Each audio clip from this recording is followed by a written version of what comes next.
നാസ് music മൊമെന്റ്സിന്റെ മറ്റൊരു പുതിയ വീഡിയോയിലേക്ക് എല്ലാ മാന്യ പ്രേക്ഷകർക്കും ഒരിക്കൽ കൂടി സ്നേഹസ്വാഗതം. ഞാൻ ഇന്ന് വന്നിരിക്കുന്ന വീഡിയോ കഴിഞ്ഞ വീഡിയോയുടെ ഒരു തുടർച്ചയായിട്ടാണ്. ആതുര സേവനത്തോടൊപ്പം സംഗീതവും സ്വായത്തമാക്കിക്കൊണ്ട് വളരെ പ്രശസ്തമായ രീതിയിൽ മുന്നേറിക്കൊണ്ടിരിക്കുന്ന ഒരു ഡോക്ടറുടെ പാട്ടും പാട്ടിൻ്റെ വിശേഷങ്ങളും ഒക്കെ ആയിരുന്നു കഴിഞ്ഞ വീഡിയോയിൽ നിങ്ങൾ കണ്ടത്. അപ്പം നല്ല സഹകരണവും നിങ്ങൾ നൽകിയിട്ടുണ്ട് ആ വീഡിയോക്ക്. അതുപോലെ ഈ ഒരു വീഡിയോ നിങ്ങൾ ഏറ്റെടുക്കും, നല്ല പ്രോത്സാഹനം നൽകും എന്നുള്ള ഒരു വിശ്വാസത്തോടു കൂടി തന്നെയാണ് ഈ വീഡിയോ നിങ്ങളിലേക്ക് ഞാൻ എത്തിക്കുന്നത്. ആദ്യമായിട്ടാണ് നിങ്ങൾ ഈ ഒരു വീഡിയോ കാണുന്നതെങ്കിൽ തീർച്ചയായിട്ടും ഒന്ന് സബ്സ്ക്രൈബ് ചെയ്ത് സഹകരിക്കുക, ലൈക്ക് ചെയ്യുക, കമൻറ്റ് ചെയ്യുക, ഷെയർ ചെയ്യുക. അപ്പം നേരെ നമുക്ക് വീഡിയോയിലോട്ട് പോകാം. സംസാരിച്ച് സമയം കളയുന്നില്ല. Thank you. പിന്നെ അതുപോലെ ഈ ഡോക്ടർ പേഷ്യൻ്റൊക്കെ വന്നു കഴിഞ്ഞാൽ പറയുമോ, ഡോക്ടർ ഒരു പാട്ട് പാടിത്തരുമെന്നൊക്കെ ചോദിക്കുമോ? ആരെങ്കിലും അങ്ങനെയൊക്കെ ചോദിക്കുമോ? പേഷ്യൻസ് അവരെല്ലാം കാണുന്നുണ്ട്. ഞാൻ അധികം ഒന്നും അങ്ങനെ സോഷ്യൽ മീഡിയയിലൊന്നും പാട്ടിലൊന്നും പോസ്റ്റ് ചെയ്യാറില്ല. ഇല്ല, അതുകൊണ്ട് റയറായിട്ട് പോസ്റ്റ് ചെയ്യാറുണ്ട്. ഓർക്കസ്ട്രയിൽ ഞാൻ പ്രവർത്തിക്കുന്നുണ്ട്. ഓർക്കസ്ട്രയിൽ നന്നായി വന്ന പാട്ടുകളൊക്കെ ചിലപ്പോൾ അതിൽ ഫേസ്ബുക്കിൽ കൊടുത്തുനിന്ന് വരും. അപ്പോൾ അതെല്ലാം ആളുകൾ കാണുന്നുണ്ട്, കേൾക്കുന്നുണ്ട്. അപ്പോൾ രണ്ടുപേരും പാടാനൊക്കെ പറഞ്ഞിട്ടുണ്ട്, പറയാറുണ്ട്. അതാണ് ഞാൻ ചോദിച്ചത്. കാരണം പേഷ്യൻ്റ് വന്നിട്ട് ഡോക്ടറെ ഒരു പാട്ട് പാടുന്നൊക്കെ ചോദിക്കും. ഏതായാലും നമുക്ക് ഇളയരാജയുടെ ഒരു രണ്ടുപേര് പാട്ട് കേട്ടാലോ? കാരണം ഇളയരാജ ഭക്തനായത് കൊണ്ട് തന്നെ നമുക്ക് രാജാ സാറിൻ്റെ ഒരു പാട്ട്, ഒരു 4 വരി.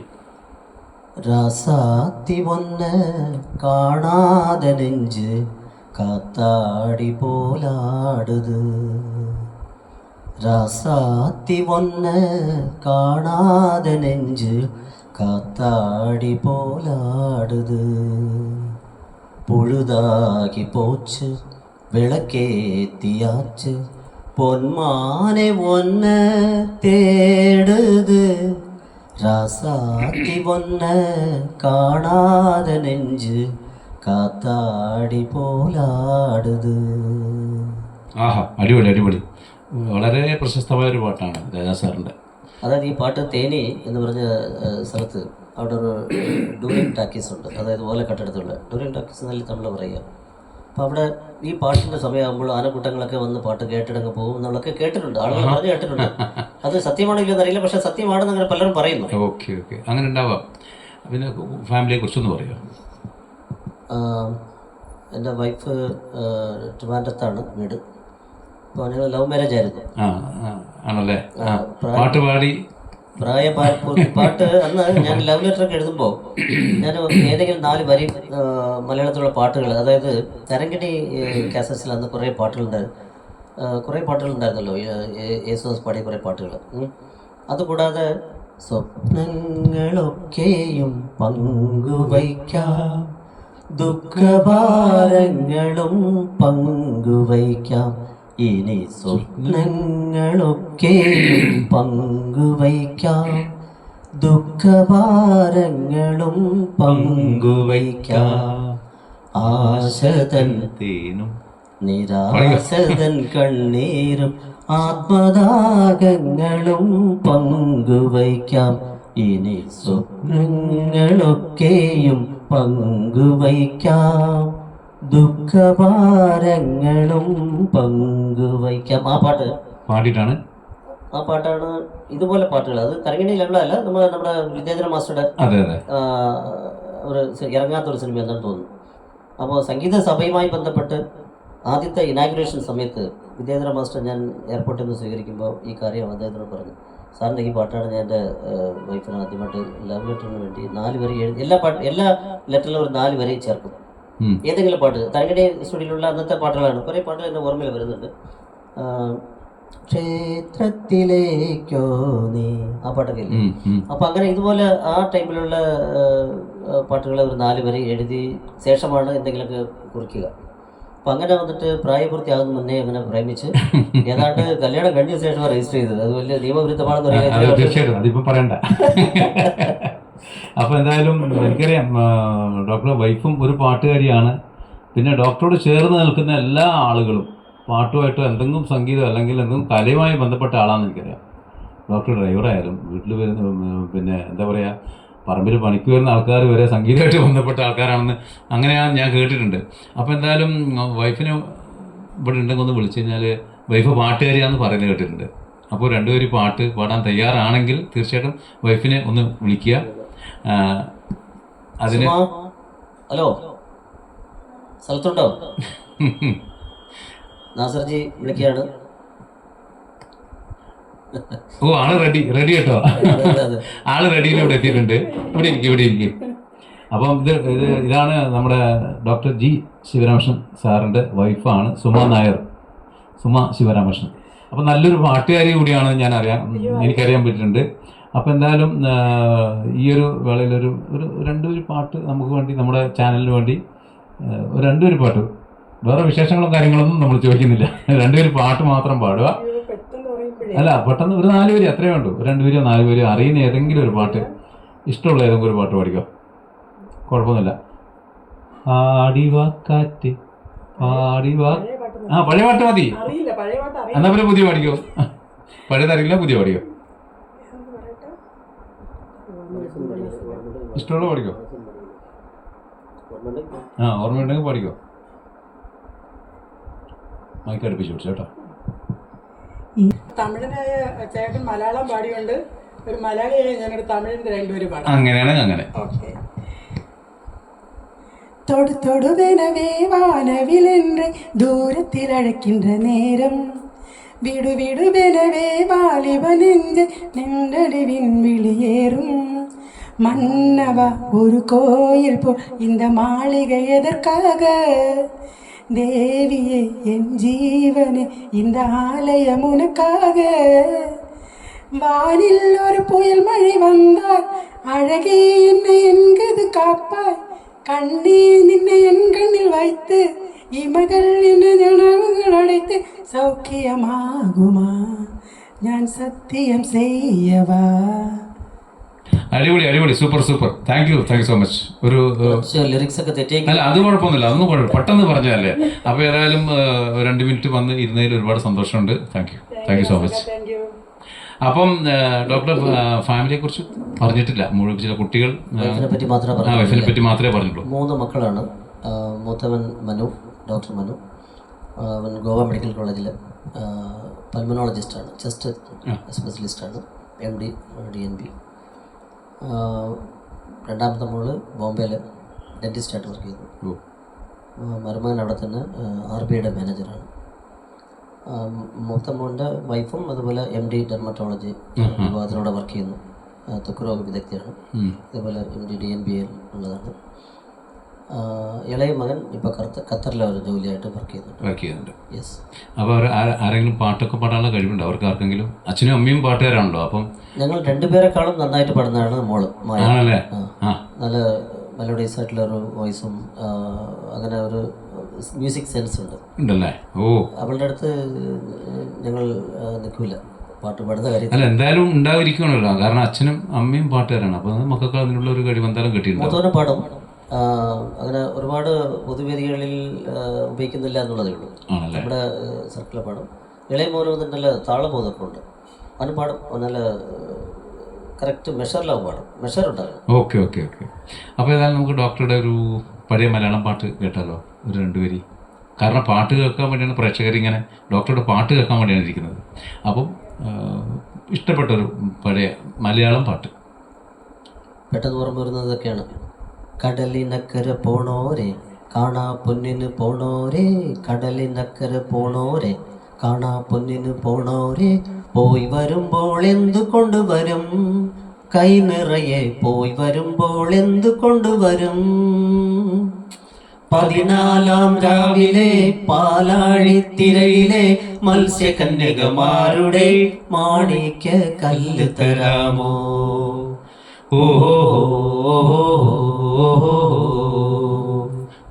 കടലിനക്കര പോണോരെ കാണാ പൊന്നിന് പോണോരെ, കടലിനക്കര പോണോരെ കാണാ പൊന്നിന് പോണോരെ, പോയി വരുമ്പോൾ എന്തു കൊണ്ടുവരും, കൈ നിറയെ പോയി വരുമ്പോൾ എന്തു കൊണ്ടുവരും.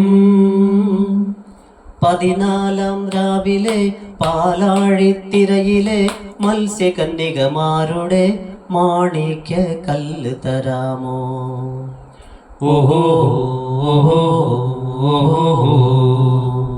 അടിപൊളി, സൂപ്പർ. ചെമ്മീൻ അല്ലേ? ചെമ്മീൻ സിനിമയിലെ പാട്ട്. സലീൽ ചൗധരി. അപ്പം അതുപോലെ സലീൽ ചൗധരിയാണ്. അദ്ദേഹത്തിൻ്റെ ഒരുപാട് പാട്ടുകൾ മലയാളിയല്ലാത്ത ഒരു സംഗീത സംവിധായകൻ തീർച്ചയായിട്ടും. അപ്പോൾ നമുക്ക് അതുപോലെ ഡോക്ടറുടെ കൂടെ നിൽക്കുന്ന, ഞാൻ പറഞ്ഞല്ലോ, കൂടെ നിൽക്കുന്ന ആളുകളൊക്കെ നല്ല പാട്ടുകാരായിരിക്കും, സംഗീതമായിട്ട് അല്ലെങ്കിൽ കലയുമായിട്ട് ബന്ധമുള്ള ആൾക്കാർ. തീർച്ചയായിട്ടും. പിന്നെ ഇന്റർവ്യൂ എടുത്തുകൊണ്ടിരിക്കുന്ന കണ്ണൂർ നാസർ എന്ന് പറയുന്ന, കണ്ണൂർ കിഷോർ കുമാർ എന്നറിയപ്പെടുന്ന നിങ്ങളൊക്കെയാണ് എൻ്റെ ഗുരുനാഥന്മാർ. എന്ന് വെച്ചാൽ നമ്മൾ ഒരിക്കൽ കൊറോണ കാലത്ത് നാസ് മീഡിയ എന്ന് പറഞ്ഞ ഗ്രൂപ്പ് നിങ്ങൾ ഫോം ചെയ്തു തന്നു. അതിലൊക്കെ വന്നിട്ട് ഒരു താളവുമില്ല ബോധവുമില്ല രീതിയിൽ ഞാൻ പാടിക്കൊണ്ടിരിക്കുകയായിരുന്നു. വളരെയധികം എന്നെ ഗൈഡ് ചെയ്തിട്ടുണ്ട്. ഇപ്പോഴാണ് മെഷർ മനസ്സിലാകുന്നത്. വളരെ ഒരു പാട്ടിന്റെ ഒരു അടിസ്ഥാനം എന്ന് പറയുന്നത് താളവും ശ്രുതി, താളവും പിച്ചും താളവും ഉണ്ടെങ്കിൽ ഒരു സ്കെലിറ്റനായി. ഇപ്പൊ എനിക്ക് മനസ്സിലാകുന്നുണ്ട്. എന്റെ ഫാൾട്ടുകളൊക്കെ മനസ്സിലാക്കുന്നുള്ളതുകൊണ്ട് അവിടെ അത് പ്രശ്നമുണ്ടല്ലോ, അവിടെ കറക്റ്റ് ബ്രിമ്മൽ വീണിട്ടില്ലല്ലോ. അങ്ങനെ അതുകൊണ്ട് നമ്മൾ ഇമ്പ്രൂവ് ആവാൻ ചാൻസ് ഉണ്ട്. നമ്മുടെ തെറ്റുകൾ മനസ്സിലാകണം. അല്ല, ഞാൻ നന്നായിട്ട് പാടിയിട്ടുണ്ടല്ലോ, അല്ല കുഴപ്പമിരിക്കുന്നു, അങ്ങനെയൊക്കെ വന്നിട്ട് ആർഗ്യുമെന്റിന് പോയാൽ അങ്ങനത്തെ ആളുകൾ ഒരിക്കലും തിരുത്താൻ പറ്റൂല. അത് ശരിയല്ല. ഞാൻ അന്നേ എന്റെ തെറ്റുകൾ ഞാൻ ചൂണ്ടിക്കാണ്, ഞാൻ മനസ്സിലാക്കി നിങ്ങളോടൊക്കെ പറയും, നിങ്ങളത് പറഞ്ഞു തരാറുണ്ട്. അപ്പൊ അതുകൊണ്ട് ചുറ്റുപാടുമുള്ള ആളുകൾ നിങ്ങളെപ്പോലത്തെ ആളുകളാണ്. തീർച്ചയായിട്ടും. Thank you so much. അപ്പോൾ അതുപോലെ ഡോക്ടറെ കൂടെ നിൽക്കുന്ന ആള് ഇപ്പം വീട്ടിൽ തന്നെ പിന്നെ സെർവൻ്റായിട്ട് സ്വന്തം ഒരു കുടുംബത്തിലെ അംഗത്തെ പോലുള്ള ഒരു സെർവൻ്റ് ഇവിടെ ഉണ്ടെന്ന് എനിക്ക് അറിയാൻ കഴിഞ്ഞിട്ടുണ്ട്. അവരൊന്ന് വിളിക്കുക, അവർ നല്ല പാട്ടുകാരിയാന്ന് പറഞ്ഞിട്ടുണ്ട്. നമ്മളൊരു കുടുംബാംഗങ്ങൾ പോലെയാണ്. അതെ, ഞാനിവിടെ വന്നപ്പോൾ ഇടയ്ക്ക് കാണാറുണ്ടല്ലോ. പലപ്പോഴും നമ്മളിവിടെ കച്ചേരികൾ നടത്തിയിട്ടുണ്ട്. അത് മറ്റേ ക്ലാസിക്കൽ അല്ല, സാധാരണ പാട്ട് കച്ചേരികൾ നടത്തിയിട്ടുണ്ട്. അപ്പോഴൊക്കെ ഒന്ന് എൽസമ്മ ഇവിടെ ഉണ്ടാകാറുണ്ട്. അപ്പൊ എൽസമ്മ ഇവിടെ ബിസി ആയിരിക്കും. എൽസമ്മ റെഡിയാണോ? അതാ നമ്മുടെ ഡോക്ടറുടെ സെർവൻ്റാണ്, നല്ല പാട്ടുകാരിയാണ്.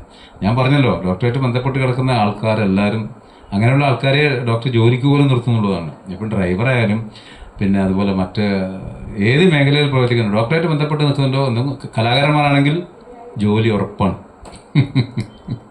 അപ്പോൾ എന്തായാലും എൽസമ്മ എന്നാണ് പേര്. ഇവിടെ വർക്ക് ചെയ്യാൻ നിൽക്കുന്ന ആളാണ്. ഒരു കുടുംബത്തിലെ അംഗത്തെ പോലെ തന്നെയാണ്. പുള്ളിക്കാരി നല്ലൊരു പാട്ടുകാരി തന്നെയാണ്. പുള്ളിയെ നമുക്ക് രണ്ടുപേര് പാടാൻ വേണ്ടി ഡോക്ടർ ക്ഷണിച്ചിട്ടുണ്ട്. എന്തായാലും വരുമെന്നാണ് പ്രതീക്ഷിക്കുന്നത്. അപ്പോൾ നമ്മുടെ എൽസമ്മ ഇവിടെ എത്തിയിരിക്കുകയാണ്. എൽസമ്മ ഇവിടെ ഇരിക്കുക. അപ്പോൾ ഏതായാലും എൽസമ്മ നല്ലൊരു പാട്ടുകാരിയാണ്, നമ്മുടെ സ്വന്തം നാട്ടുകാരിയാണ്. നമ്മുടെ ഒരു കുടുംബത്തിലൊരു അംഗം പോലെയാണ് ഡോക്ടർ കുടുംബത്തിലൊരു അംഗം പോലെ തന്നെയാണ്. പിന്നെ ആ മൈക്കൊന്ന് കൊടുക്കും ഡോക്ടറെ. പേരെന്താന്ന് ഞാൻ ചോദിക്കുന്നില്ല, കാരണം ഞാൻ പേര് ഞാൻ പറഞ്ഞു കഴിഞ്ഞു. എൽസമ്മ എല്ലാവർക്കും അറിയാം. സ്ഥലം എവിടെയാണ്? ആ മൈക്കിൽ പറയും. പേരാവൂര്. ഓ, നല്ല ശബ്ദമാണ്. അപ്പോൾ ഏതായാലും പാട്ട് എന്തായാലും പാടുന്ന വിശ്വസിക്കാം. നല്ല പാട്ട് പാടൂലേ? അത്യാവശ്യം പാടും. ഡോക്ടർ ഇവിടെ കുറേ വന്നിട്ട്? ഞാൻ 7 വർഷം കഴിഞ്ഞത് 8ാം വർഷം. പാട്ടൊക്കെ പാടുമോ ഡോക്ടർ കൂടെയൊക്കെ? ഇവിടെ പരിപാടിയൊക്കെ വെക്കുമ്പോൾ ഡോക്ടർ കച്ചേരിയൊക്കെ, പാട്ട് കച്ചേരിയൊക്കെ ഉണ്ടാവും. Okay, very good. അപ്പോൾ ഏതായാലും ഒരു 2 പാട്ട് നമുക്ക് പ്രേക്ഷകർക്ക് വേണ്ടി. അഷ്ടമി രോഹിണി നാളിലൻ മനസ്സൊരു മുക്തവൃന്ദാവനമായി മാറിയെങ്കിൽ, അഷ്ടമി രോഹിണി നാളിലൻ മനസ്സൊരു മുക്തവൃന്ദാവനമായി മാറിയെങ്കിൽ, ഗോപികാരമണന്റെ കാലടി പൂവിരിയും ഗോകുലം കാണാൻ കഴിഞ്ഞെങ്കിൽ, ഒരു ഗോപികയായി ഞാൻ പിറന്നെങ്കിൽ.